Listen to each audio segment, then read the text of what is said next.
The lights of the Concordat Grand Station blazed against the darkness of space like a small sun. Ships from 47 different worlds crowded the orbital lanes, their hulls painted in celebration colors. Inside the massive central dome, thousands of beings from across the galaxy gathered for the greatest party in living memory. They were celebrating victory. They were celebrating the end of humanity. Ambassador Thexnor stood at the central podium, his forearms spread wide in triumph. His chitinous body reflected the dancing lights as he addressed the crowd. Today marks 6 months since we ended the human threat. 6 months since their fleets went dark. 6 months since Earth's orbital defenses fell silent. The war is over and we are victorious.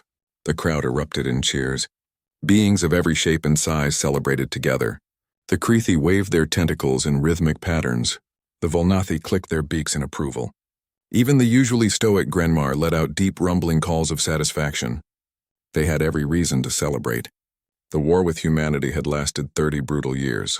30 years of fighting a species that refused to follow the rules of civilized warfare. 30 years of watching humans adapt to every strategy, overcome every obstacle, and fight with a desperation that scared even the most hardened warriors. In a side chamber overlooking the celebration, Intelligence Officer Krill floated in his containment suit. His aquatic body rippled with concern as he watched the festivities below. Something felt wrong. He had spent the last 15 years studying humanity, learning their patterns, understanding their tactics. Humans were loud. They broadcast constantly. They sent messages to their colonies, coordinated fleet movements with radio chatter, and even transmitted entertainment across their territories. The silence of the past 6 months bothered him deeply. "You should be celebrating with the others," said Commander Yelma, entering the chamber. The tall crystalline being sparkled as she moved. "We won, Krill. The humans are gone." Krill turned his large, dark eyes toward her. Did we win? Or did they simply stop fighting? Yelma laughed, a sound like tinkling glass. "What difference does it make? We destroyed their fleet at Earth. We took their colonies. We have their ships in our museums now." She gestured toward the display hall below, where captured human vessels hung like trophies. Fighters, frigates, and even a destroyer sat behind energy fields. Their weapon systems disabled, their crews long since dead or captured. Their distress signals stopped too quickly, Krill said quietly. When we hit their command center on Earth, all communications ceased within minutes. Every single channel went dark at once. That's not how defeated armies behave. They panic. They scatter. They send desperate calls for help. Perhaps they had nothing left to say, Yelma suggested. She looked down at the celebration. Look at them, Krill. Look at how happy everyone is. Don't ruin this with your paranoia. The war cost us millions of lives. Let them have this moment. Krill wanted to argue, but he understood her point. The war had been terrible. The Concordat had lost entire fleets to human ambushes. Human tactics had been unpredictable and brutal. They used guerrilla warfare, hit-and-run attacks and suicide missions that shocked the more civilized species of the galaxy. Humans fought like cornered animals, using everything they had, sacrificing their own to wound the enemy. It was terrifying. The war had started simply enough. Humanity had expanded rapidly, claiming systems the Concordat considered their territory. When asked to withdraw, humans had refused. When threatened, they had fortified their positions. When the Concordat fleet arrived to forcibly remove them, humans had opened fire. The first battle had been a massacre. The Concordat had expected a quick surrender. Instead, humanity had fought for every meter of space, retreating only when their ships were crippled beyond repair. That pattern had repeated for 3 decades. Every battle cost the Concordat more than expected. Every victory felt hollow because humans just kept coming back. They rebuilt faster than anticipated. They adapted to new weapons within months. They learned Concordat tactics and developed counters that shouldn't have been possible for such a young species. But then, 6 months ago, the Concordat had committed everything to one final push. Every fleet, every weapon, every advantage they had. They struck at Earth itself, the human homeworld. The battle had lasted 3 days. Human ships had fought with their usual desperation, but they were overwhelmed. The Concordat had broken through Earth's defenses and destroyed the orbital platforms. They had sent forces to the surface to target command centers. And then silence, complete and total silence. No distress calls, no surrender offers, no desperate last transmissions, just nothing. The human colonies had gone dark too, one by one. Some sent brief messages saying they were abandoning their positions. Others simply stopped transmitting entirely. Within a week, every human presence in known space had vanished. The Concordat had declared victory. They had sent scouts to the remaining human territories and found abandoned bases, empty stations, and ghost ships drifting in the void. It seemed humanity had simply given up and disappeared. Some theorists suggested they had fled beyond known space. Others believed the species had collapsed under the weight of defeat. Either way, they were gone. Down in the celebration hall, Thexnor continued his speech. We display their ships not as trophies of conquest, but as reminders. Reminders that aggression has consequences. Reminders that the Concordat protects peace in this galaxy. Reminders that no species, no matter how stubborn, can stand against united civilizations. The crowd roared approval. Musicians began playing victory songs. Servers brought out exotic foods from every member world. The party would last for days, they said. It would be remembered for generations. Krill turned away from the window. He activated his private terminal and pulled up the latest sensor reports from the border regions. Nothing unusual. No signs of human activity. Just normal traffic and the occasional debris field left over from the war. Maybe Yelma was right. Maybe he was being paranoid. Maybe the humans really were gone. But as he reviewed the data, one anomaly caught his attention.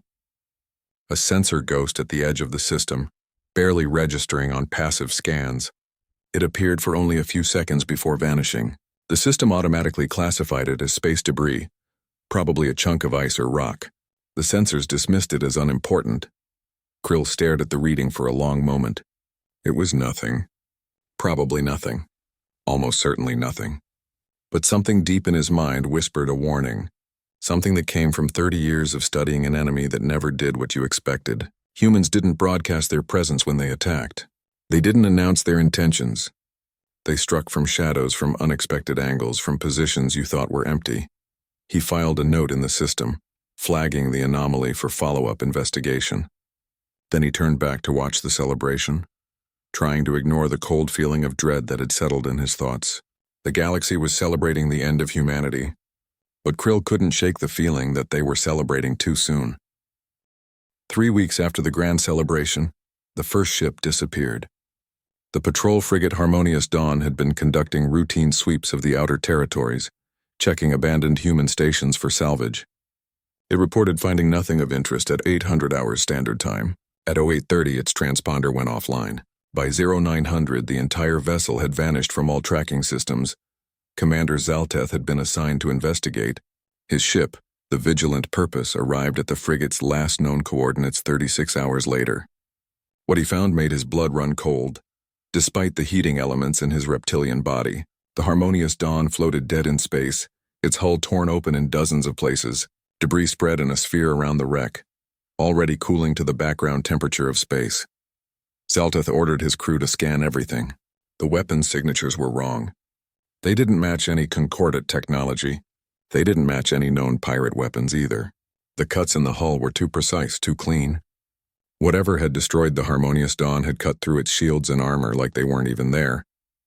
The crew compartments were exposed to vacuum. There were no survivors. There were no escape pods launched. The attack had been so sudden that no one had time to react. "Commander, there's something else," his sensor officer said. She was a young Volnathi, her feathers ruffled in distress. "The damage pattern suggests multiple attackers, but I'm not reading any residual energy signatures. No plasma burns, no radiation scatter, nothing that would indicate standard weapons fire. What kind of weapons leave no trace?" Zalteth asked. "I don't know, sir. I've never seen anything like this." Zalteth ordered his crew to recover the frigate's black box recorder. If they could see what happened in those final moments, maybe they could understand what they were dealing with. But when the recovery team entered the Harmonious Dawn, they found the recorder had been physically removed. Someone or something had taken it. The mounting brackets were cut with the same precision that had destroyed the ship. That's when Zalteth realized they might not be dealing with pirates at all. Pirates wanted cargo, prisoners, or ships to sell. They didn't destroy vessels completely and then surgically remove evidence. This was something else, something methodical, something that didn't want anyone to know what happened. He filed his report immediately and returned to Concordat space at maximum speed. Behind him, the wreck of the Harmonious Dawn drifted silently. a mystery that would haunt his dreams for years to come. Over the next 2 weeks, 3 more ships vanished. A cargo hauler transporting medical supplies, a science vessel studying a nebula, a military transport carrying fresh troops to a border outpost. Each time, rescue teams found the same thing: destroyed vessels, no survivors, no escape pods, and no weapon signatures that matched anything in the database. In 2 cases, the black box recorders were missing. In the 3rd case, the recorder had been damaged beyond recovery, but the damage looked deliberate. Krill compiled all the data and requested an audience with the Concordate Council. He had been right to worry, though he took no pleasure in it. Something was hunting Concordate ships in the outer territories, something that struck without warning and left no witnesses. He had a terrible suspicion about what that something might be. But he needed more proof before he could make such an accusation. The council chamber was a massive sphere, where representatives from all 47 member species gathered. Krill's containment suit floated to the presentation platform in the center. Around him, hundreds of eyes, sensors, and awareness fields focused on his words. He activated the holographic display and began his briefing. Honorable council members, we have lost 7 vessels in the past 3 weeks, all in the outer territories, all attacked by unknown forces using unknown weapons. He showed images of the destroyed ships highlighting the unusual damage patterns. Analysis suggests coordinated strikes by multiple attackers using advanced stealth technology. The precision of the attacks indicates sophisticated targeting systems and experienced crews. Ambassador Thexnor interrupted from his position on the upper tier. Stealth technology? Advanced weapons? Are you suggesting pirates have somehow developed military equipment that surpasses our own? No, Ambassador. I'm suggesting we're not dealing with pirates at all. Krill pulled up another set of data. Before the war ended, human forces were developing experimental stealth ship prototypes. Intelligence reports mentioned projects codenamed Ghost, Shadow, and Dark Star. We never encountered these vessels in battle. We assumed they were destroyed with the rest of the human fleet. I believe we were wrong. The chamber erupted in angry clicks, whistles, and shouted objections. Councilmember Vorash, a massive Grenmar with stone-like skin, slammed his appendage against his platform for silence. You're suggesting the humans survived? That they're attacking our ships? That's impossible. We destroyed their industrial capacity. We watched their shipyards burn. They couldn't possibly rebuild an entire fleet in 6 months. I'm not suggesting they rebuilt, council member. I'm suggesting they never lost as much as we thought. What if the silence wasn't surrender? What if it was strategy? Krill displayed a tactical map showing all the disappearances. They formed a pattern, circling known human territory like a noose slowly tightening. These aren't random attacks. Someone is systematically clearing our presence from the border regions.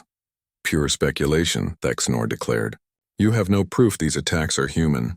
No captured vessels, no prisoners, no direct evidence. You're seeing patterns that don't exist because you studied the enemy too long and started thinking like them. Other council members murmured agreement. They didn't want to believe the war might start again. The celebration had been only weeks ago. They had declared victory. They had promised their people that peace had returned. Admitting they might have been wrong was politically impossible. Krill tried one more time.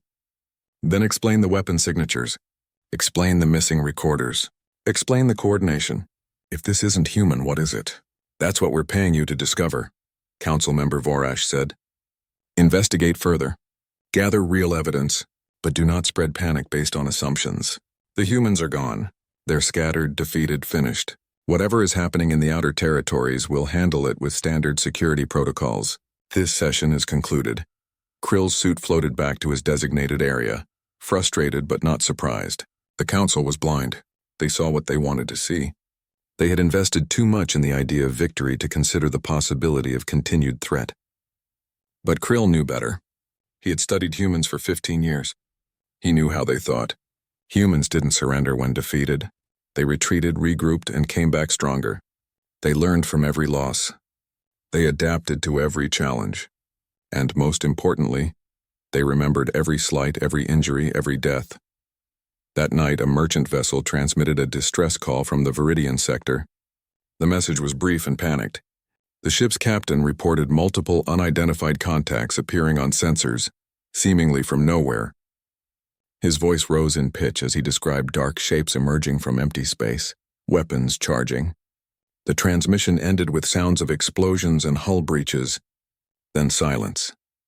A recovery team found the merchant ship 3 days later, torn apart like all the others. But this time they recovered something new.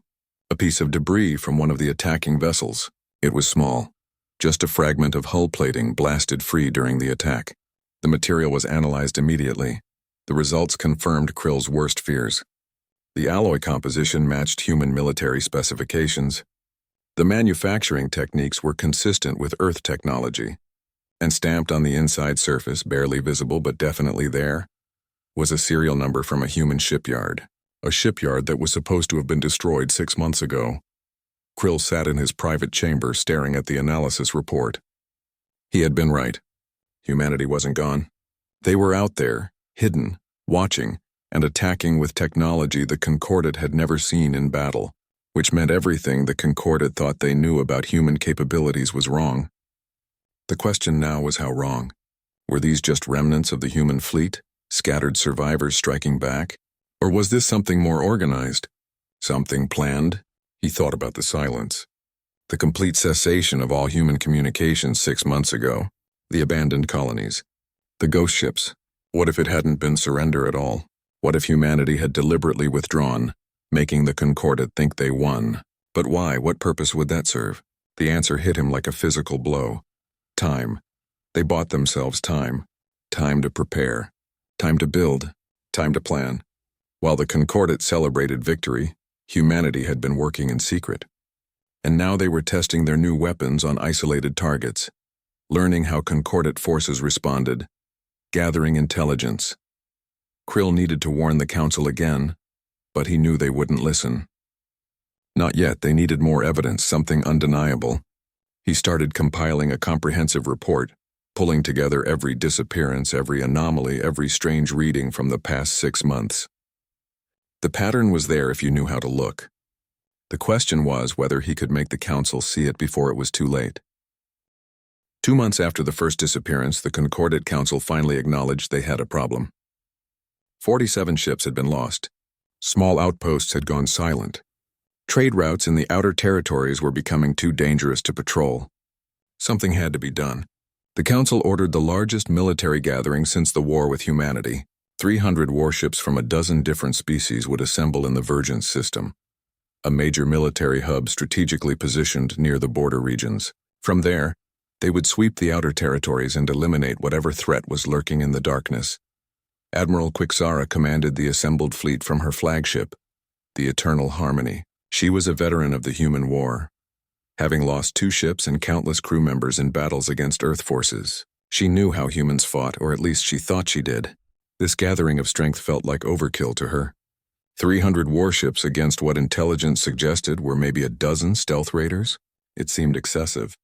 But the Council wanted overwhelming force. They wanted to send a message that the Concordat wouldn't tolerate threats to their peace. Krill stood in the flagship's command center, promoted now to Chief Intelligence Advisor for the operation. His containment suit attached to a specialized station where he could access all fleet data streams. Around him, crew members from various species worked at their posts. The command center hummed with quiet efficiency. Everything was ready. The fleet had arrived in system over the past 20 hours, taking up defensive positions around Virgin Station. They would begin their sweep operations within the hour. All ships report ready status, Admiral, the communications officer announced. She was a Kreethi, her tentacles moving across her console with practiced precision. Fleet formation is complete. We can begin operations on your command. Admiral Quixara studied the tactical display. 300 ships arranged in a defensive sphere, with screening elements positioned to detect any approaching threat. Long-range sensors reached out into the surrounding space, searching for anything unusual. Everything looked normal. Empty space, background radiation, the usual stellar noise. Nothing to indicate any danger. Krill, do you have anything? The Admiral asked. She respected the intelligence officer, even if his warnings sometimes seemed paranoid. He had been right about the attacks being coordinated. He deserved to be heard. Krill examined his sensor data carefully. Long-range scans are clean, Admiral, but I'm detecting some unusual gravitational readings in nearby space. Very faint, probably just stellar phenomena, but the distribution seems odd. How odd? They're arranged in a pattern. almost like they're surrounding us, but that could be coincidence. Gravitational anomalies occur naturally. I could be seeing threats where none exist. Even as he said it, though, something felt wrong. The anomalies were too evenly spaced, too symmetrical, too convenient. Admiral Quixara made her decision. We proceed with the operation. All ships prepare to jump to designated patrol sectors. If there's something out there, we'll find it. She opened a fleet-wide channel. Attention all vessels. This is Admiral Quixara. For too long, we've let fear of the unknown dictate our actions. Today, we take back control of our space. Today, we show whatever threatens us that the Concordat stands united and strong. All ships prepare for coordinated jump in 5 minutes. The command center crew worked quickly, finalizing jump calculations and coordinating with other vessels. Across the fleet, 300 ships powered up their faster-than-light drives, ready to leap across space to their assigned positions. The operation would blanket the entire outer territory with Concordat presence. Nothing could hide from that kind of coverage. Krill watched his gravitational readings. The anomalies were moving now very slowly. They were closing in, tightening like a net. He calculated trajectories, trying to determine what could cause such readings. Large objects in space created gravitational signatures, ships, asteroids, planetoids. But these readings were massive. Each one suggested something at least as large as a capital ship. But there was nothing there. His sensors showed empty space. Understanding hit him like ice water. Admiral, we need to retreat now. Those gravitational readings, they're not anomalies. They're ships. Massive ships. They're cloaked and they're surrounding us. Admiral Quixara turned to him sharply. Cloaked? That's impossible. No stealth system can hide gravitational mass. The laws of physics don't allow it. Human stealth systems apparently do. Admiral, if I'm right, we're about to be ambushed by a force much larger than our own. We need to scatter the fleet before they can attack. The Admiral hesitated. Her military training told her to trust her intelligence officer. But her pride told her that running from ghosts would make her look foolish. 300 ships, the largest gathering of Concordat military might in decades. How could she order them to flee from sensor shadows? The decision was taken from her hands. All across the fleet, sensors suddenly registered new contacts. The gravitational anomalies Krill had been tracking dropped their stealth fields simultaneously. Space itself seemed to tear open as hundreds of ships appeared from nowhere. They materialized across a massive area, a sphere 5 light minutes in radius, perfectly positioned to trap the Concordat fleet. The command center fell silent. Every screen showed the same thing. Ship after ship revealing itself. Large ships. Huge ships. Ships that dwarfed anything in the Concordat fleet.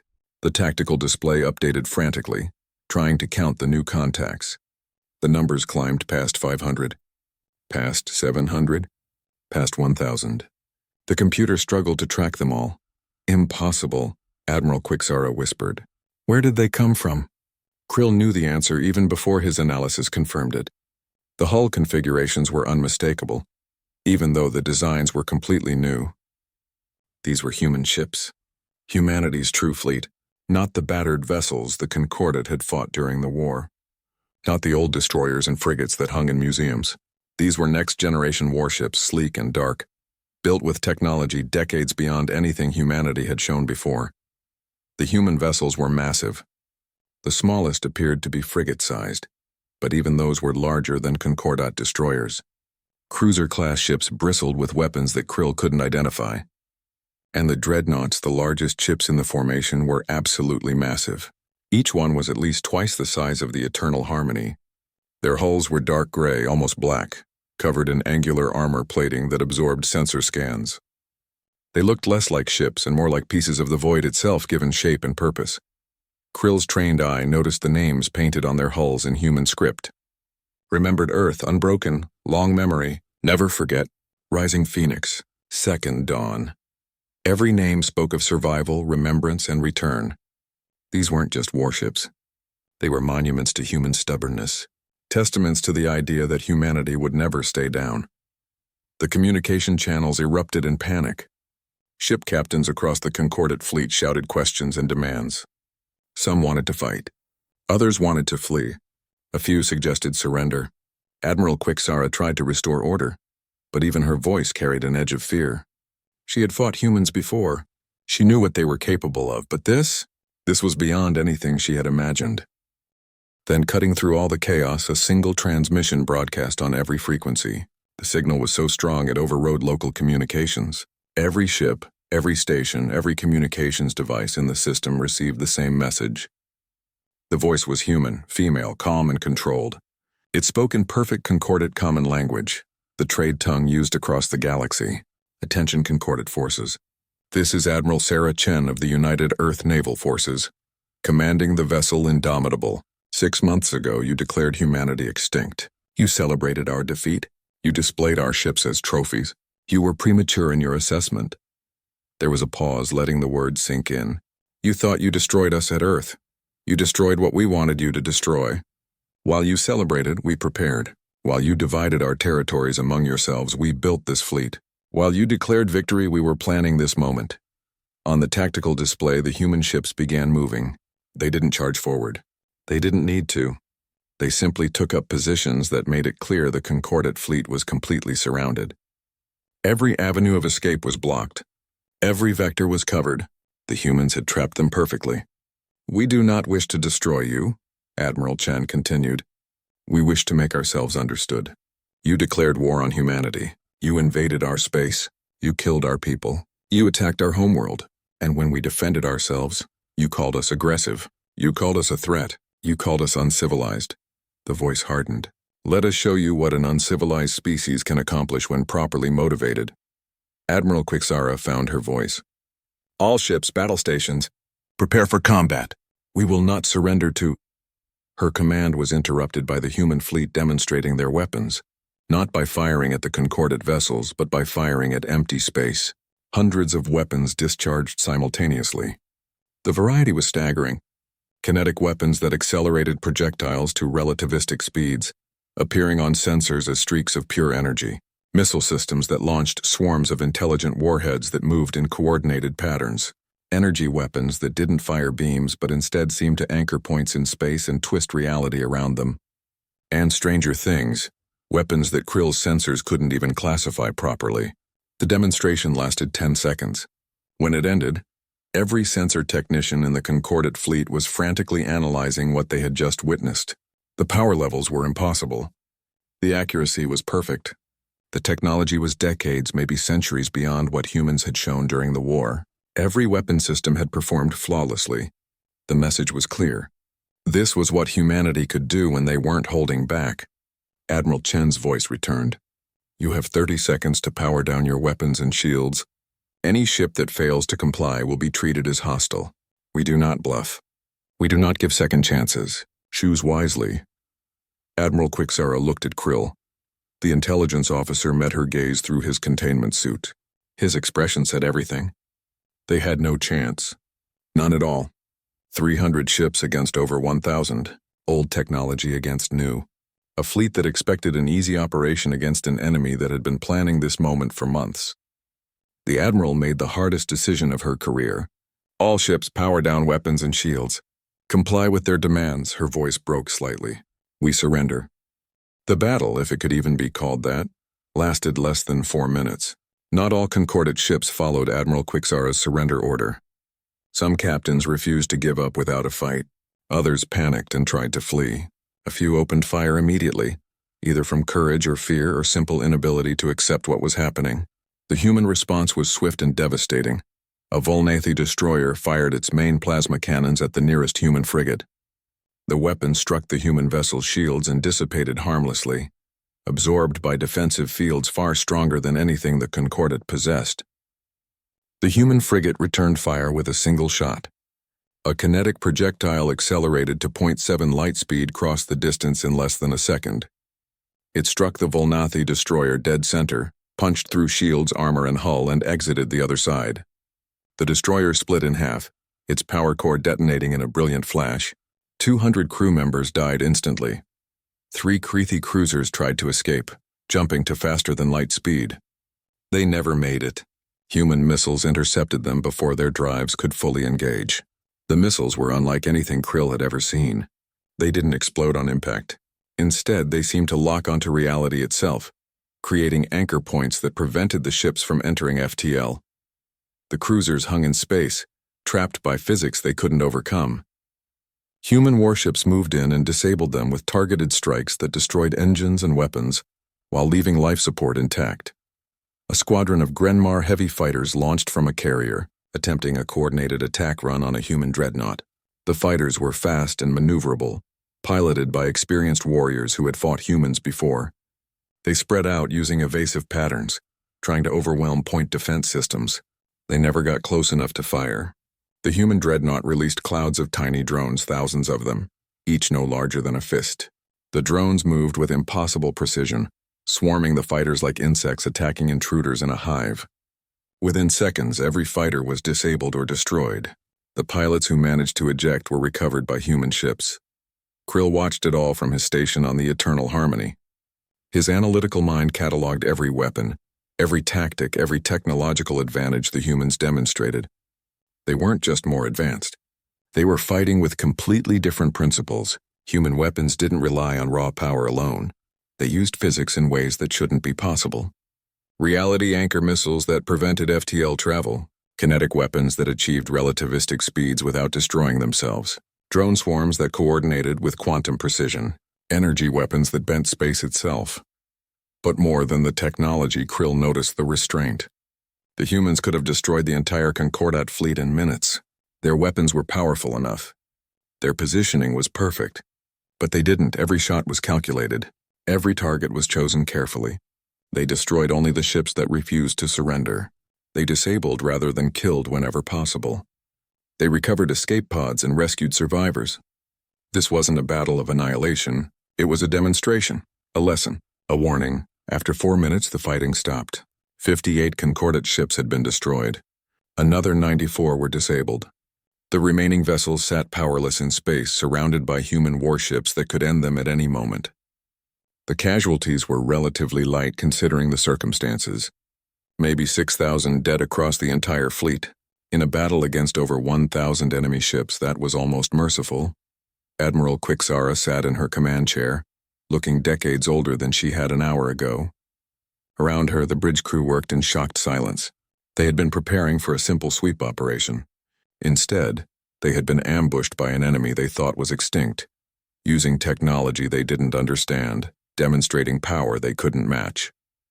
Everything they believed about winning the war had been proven false in less than 5 minutes. Admiral Chen is hailing us directly, the communications officer reported quietly. Put her through, Quixara said. She needed to understand, needed to know how humanity had done this, how they had hidden so completely, how they had built so much so fast, how they had turned defeat into overwhelming victory. The main screen activated, showing a human woman in a dark military uniform. Admiral Sarah Chen looked to be in her middle years by human standards, with short gray hair and eyes that had seen too much death. Behind her, the bridge of the Indomitable bustled with activity. Human crew members worked at stations that looked both familiar and alien. The technology was recognizable in concept, but generations beyond anything the Concordat used. Admiral Quixara, Chen said, her voice carrying the same calm control from earlier. I'm told you commanded the cruiser Defiant Star during the Battle of Kepler Station. You're a skilled tactician. You must be wondering how we did this. Quixara nodded slowly. The thought had crossed my mind. 6 months ago, we destroyed your fleet at Earth. We watched your shipyards burn. We secured your industrial systems. Where did all of this come from? She gestured at the tactical display showing the human armada. Chen smiled, but there was no humor in it. You destroyed what we let you destroy. The fleet at Earth was a sacrifice. The shipyards you burned were decoys. The industrial systems you secured were already evacuated. We had been preparing for this possibility for 5 years, Admiral. We knew we couldn't defeat the full might of the Concordat in direct battle, so we didn't try. We let you win. We made you think you had destroyed us. And while you celebrated, we completed our real preparations. Krill's mind raced as understanding dawned. It had all been planned. The final battle at Earth, the silence that followed, the abandoned colonies, all of it was theater. Humanity had deliberately lost the war, or appeared to lose, buying themselves time to finish whatever they had really been working on. Time to build this fleet. Time to develop these weapons. Time to plan this moment. Why reveal yourselves now? Quixara asked. If you had this capability, you could have struck at Concordat homeworlds, destroyed our infrastructure, won a complete victory, Because we're not monsters, Chen replied. Despite what your propaganda said during the war. We don't wage wars of extermination. We defend ourselves. We make sure threats are neutralized, but we don't slaughter civilians or destroy entire civilizations. This demonstration was necessary to ensure you understand that attacking humanity again would be inadvisable. She leaned forward slightly, her expression hardening. Let me explain what happened 6 months ago. When your fleets arrived at Earth, we had a choice. We could fight to the last ship and watch billions die in nuclear fire, or we could evacuate what we could, make you think you won, and survive to rebuild. We chose survival. But survival has costs, Admiral. The screen split, showing images of Earth. The planet looked scarred, covered in radiation storms and impact craters. Entire regions were blackened wastelands. The oceans churned with toxic debris. Chen's voice continued over the images. Earth is uninhabitable now. It will be for at least a century. 4 billion people died in your attack on our homeworld. 4 billion. That's the cost of your victory. So forgive us if we're not feeling particularly merciful toward the Concordat. Quixara felt something she hadn't experienced in years. Shame. She had been proud of the Battle of Earth. It had ended the war. It had been necessary, she told herself. But looking at those images, seeing the scale of destruction, understanding that billions had died while she celebrated victory, it made her feel sick. We didn't know, she said quietly. Our reports said you evacuated, that casualties were minimal. Your reports were propaganda, Chen replied coldly. Your government knew. They chose not to tell your people. They chose not to tell your fleet. They wanted clean hands and a clear conscience. But the blood is there, Admiral. 4 billion ghosts demanding acknowledgement. The screen returned to showing only Chen. Here are our terms. Humanity demands complete withdrawal from all former human territories. We want reparations for the destruction of Earth and our colonies. We want demilitarized zones established around our borders, and we want recognition as an independent power with guaranteed sovereignty. You have 48 hours to present these terms to your council. Any attempt to attack human forces during that time will result in immediate retaliation against military targets throughout Concordat space. And if the council refuses? Quixara asked, though she already knew the answer. Chen's smile was sharp and cold. Then the galaxy will learn exactly how dangerous humanity becomes when we stop holding back. This fleet you see here, Admiral, this is what we built in 6 months. Imagine what we'll have in 6 years, or 60 years, or 600 years. Humanity doesn't forget. We don't forgive easily, and we never ever stay down. Make your council understand that. Make them understand that declaring us extinct was premature. Make them understand that starting a war with humanity is easy. Surviving it is the hard part. The transmission ended. Quixara sat in silence, processing everything she had learned. Around her, the bridge crew looked to her for guidance, but she had none to give. They had been outmaneuvered, outmatched, and outthought by an enemy they had underestimated from the very beginning. The humans had turned a devastating defeat into a position of overwhelming strength. They had done it quietly, patiently, and with careful planning. They had done exactly what Krill had warned about months ago. They had gone silent and used that silence as a weapon. Krill floated up beside the Admiral's chair. Permission to speak freely, Admiral? Granted. I think formality is pointless at this stage.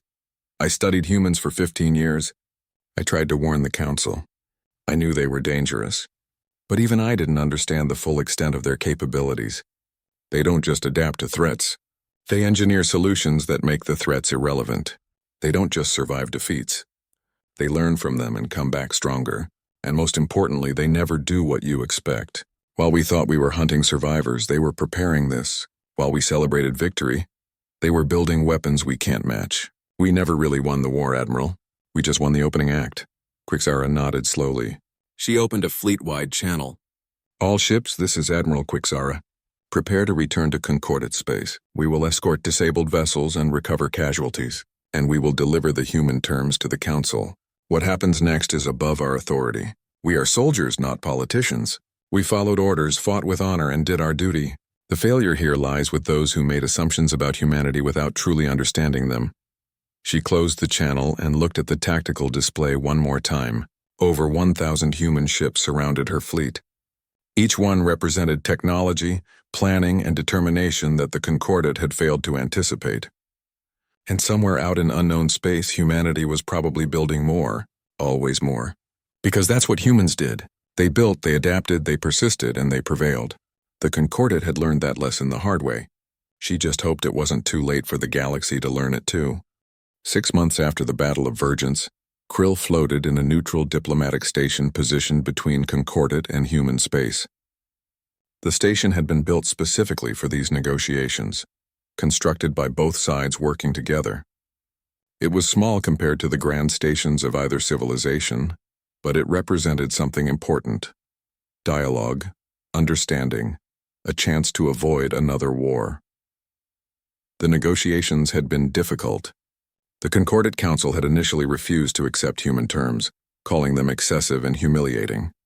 Some council members wanted to marshal all Concordat forces and launch a massive counterattack. Others wanted to simply ignore humanity and hope they would go away. But reality had a way of forcing difficult choices. Human forces had demonstrated their capabilities repeatedly over the past 6 months. They hadn't attacked civilian targets or acted aggressively. They had simply made it clear that they controlled their territories absolutely. Any Concordat ship that entered former human space was escorted out, politely, firmly, with overwhelming force, making peaceful departure. The only sensible option. Public opinion across the Concordat had shifted dramatically. The truth about Earth's destruction had leaked, probably deliberately released by human intelligence. Citizens across 47 worlds saw the images of humanity's scarred homeworld. They learned about the 4 billion dead. They heard the recordings of final transmissions from civilian stations. The narrative of aggressive humans threatening peaceful civilizations fell apart when confronted with evidence of genocide. Protests erupted on dozens of worlds. Political leaders who had celebrated victory found themselves answering uncomfortable questions about war crimes. The Concordat had fractured somewhat under the pressure. 3 species had withdrawn from the alliance, declaring neutrality and establishing independent relationships with humanity. 5 others had demanded new leadership, replacing council members who refused to negotiate. The remaining species had finally accepted that humanity wasn't going away and couldn't be defeated easily. They had agreed to send representatives to this neutral station to discuss terms. Krill represented the Concordat because he was one of the few officials both sides trusted. He had warned about humanity's capabilities. He had tried to prevent the disaster at Vergence. He had spent 15 years studying human culture, history, and psychology. If anyone could bridge the gap between species, it was him. Across the negotiation table sat Admiral Sarah Chen, representing humanity. She looked tired, he thought. The weight of leading an entire species bore heavily on her shoulders. "Thank you for agreeing to meet with me directly," Krill said through his suit's translator. "I know previous negotiations have been difficult." Chen nodded, accepting a cup of coffee from a human aide. The station had separate atmospheric zones for different species, but this meeting room had been designed as neutral ground with environmental suits for anyone who needed them. Difficult is one word for it. Your representative spent 3 months arguing about whether our demands were legitimate. 3 months while human refugees lived in temporary habitats because our homeworld is a radioactive wasteland. I know. I'm sorry. For what it's worth, I tried to warn them. I tried to explain. They didn't listen. Krill manipulated his suit controls, bringing up a holographic display. The Council has finally authorized me to accept your terms. Complete withdrawal from former human territories. Reparations paid over 20 years. Demilitarized zones established. Recognition of human sovereignty. All of it. Chen studied him carefully. You don't seem happy about it. I'm relieved, but not happy. This deal should have been made 6 months ago. It should have been made 30 years ago before the war even started, if the Council had recognized humanity's legitimate claims to your settled territories instead of treating you as squatters to be removed.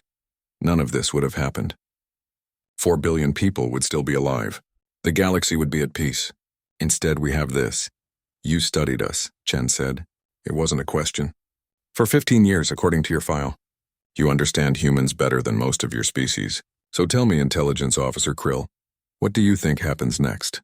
Krill considered his words carefully. This conversation was being recorded, of course.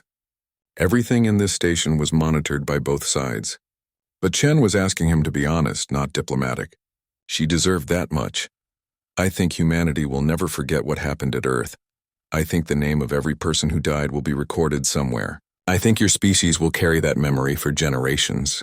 And I think the Concordat just made the biggest mistake in galactic history by creating an enemy that will never stop being vigilant. He paused. I also think humanity will keep building weapons, keep advancing technology, keep preparing for threats, because that's what you do. You adapt. You improve. You ensure that nothing can hurt you that badly ever again. Chen took a sip of her coffee. You're not wrong. Earth fleet already has construction projects that won't be completed for 50 years. Shipyards hidden in systems your people have never explored. Research programs developing technology that will make our current fleet look primitive. We're not preparing for a war with the Concordat specifically. We're preparing for war in general, because we learned our lesson. What lesson was that? That peace is maintained through strength, not good intentions. The Concordat thought they could take our territory because we were young and weak. They were right that we were young. They were wrong about weak. We let them think they won because we weren't ready yet. But we'll never be unprepared again. She set down her coffee cup. Do you know what the most powerful weapon in the galaxy is, Krill? Advanced technology? Superior numbers? Time, Chen said simply.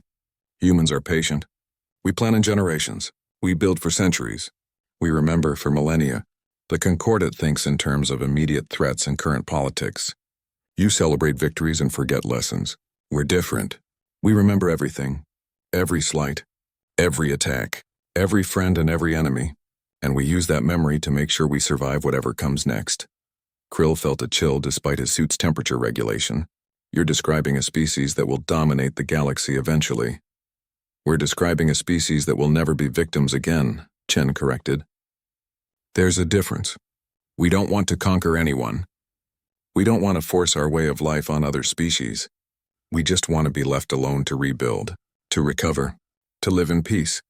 But if anyone threatens that peace, we'll end the threat. Permanently, efficiently, without hesitation. She pulled up her own holographic display, showing star charts with human territory clearly marked. The Concordat had 47 member species, millions of worlds, billions of ships. You outnumbered us 1,000 to 1, and yet here we are dictating terms. Do you know why? It's not because we're better fighters. It's because we're better planners. We think long-term. We sacrifice short-term victories for long-term survival. We lost the first war deliberately because we knew we could win the second one decisively. That's terrifying, Krill said honestly.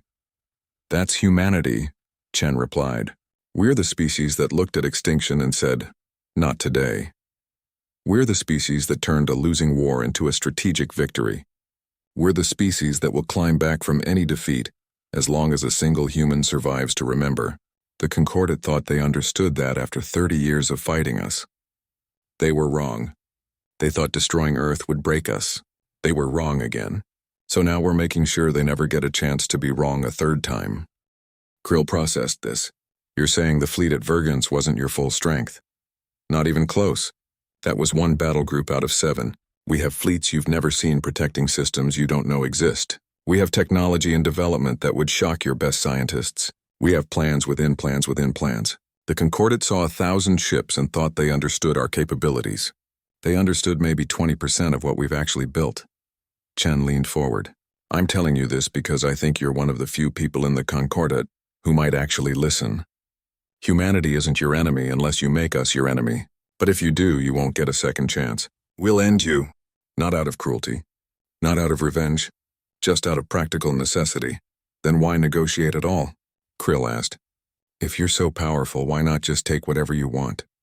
Because we're not monsters, Chen said again, echoing her words from months ago. We remember what it was like to be the underdogs. We remember fighting for survival. We remember losing. And we remember that every species in this galaxy is just trying to survive and thrive in their own way. We don't want to dominate. We want respect. We want acknowledgement. We want other species to understand that humanity belongs in this galaxy and has a right to exist without being threatened. She stood up, gesturing for Krill to follow. They walked to the observation deck, looking out at the stars. In the distance, both Concordat and human ships maintained positions, watching each other warily but peacefully. Look at that, Chen said quietly. 2 civilizations that were trying to kill each other a year ago, now negotiating like rational beings. It shouldn't have taken a near genocide to reach this point, but here we are. The question now is whether the galaxy can learn from this, whether other species will understand the lesson. What lesson is that? Krill asked. That humanity doesn't quit. Ever. You can defeat us in 1,000 battles, but if we survive, we only need to win once. The last one. She turned to face him directly.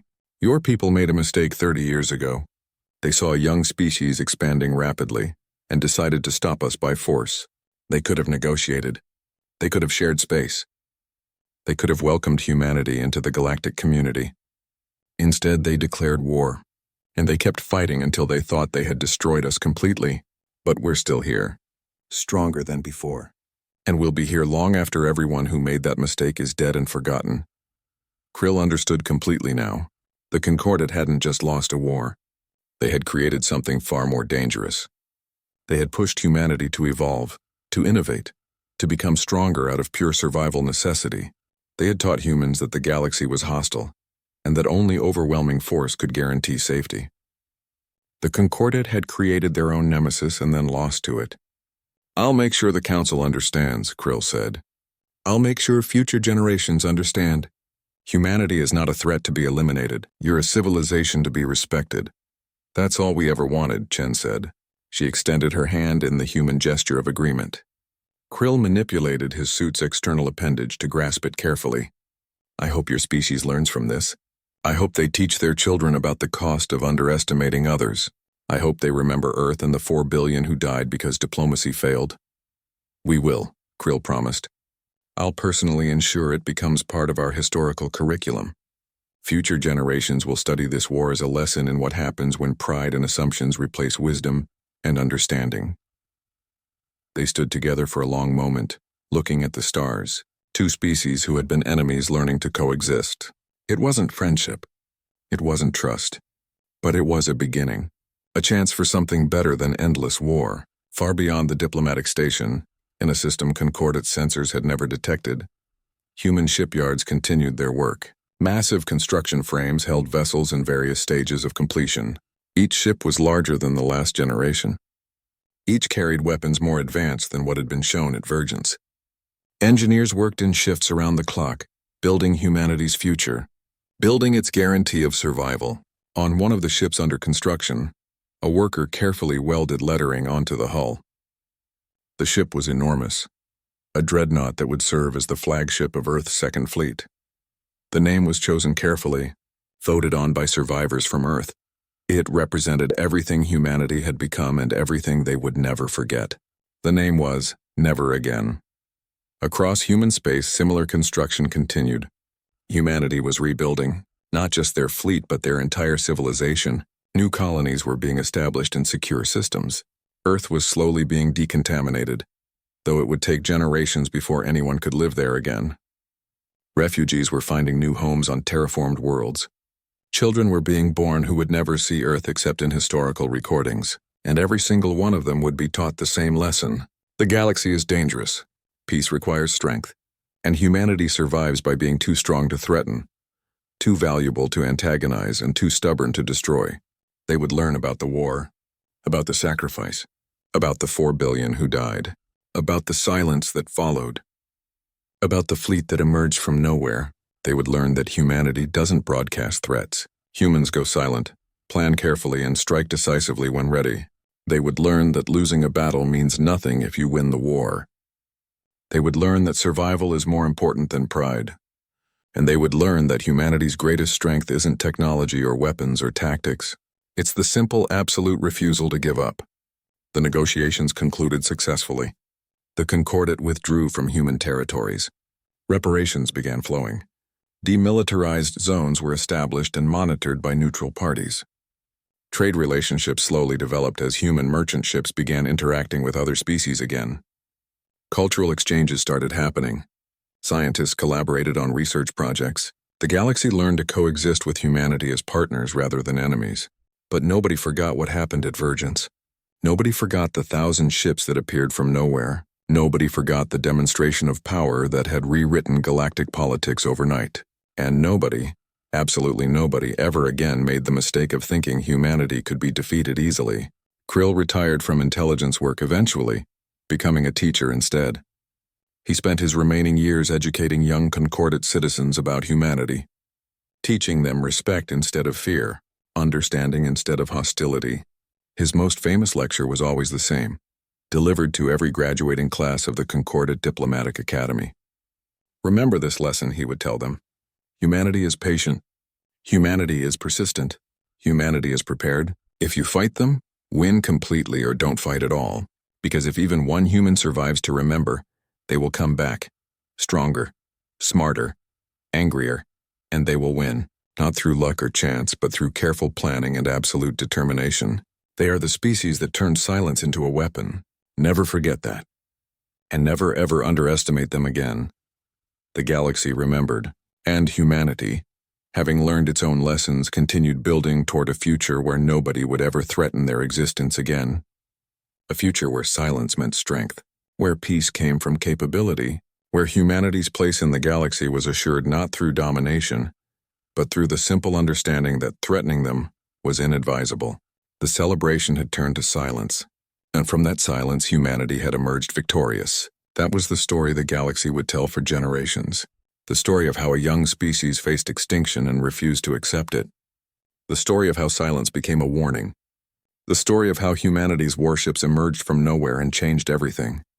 It was a story with a simple moral, one that every species eventually learned. Never declare humanity extinct until you've confirmed every last human is gone. Because if you're wrong, they'll make sure you regret it.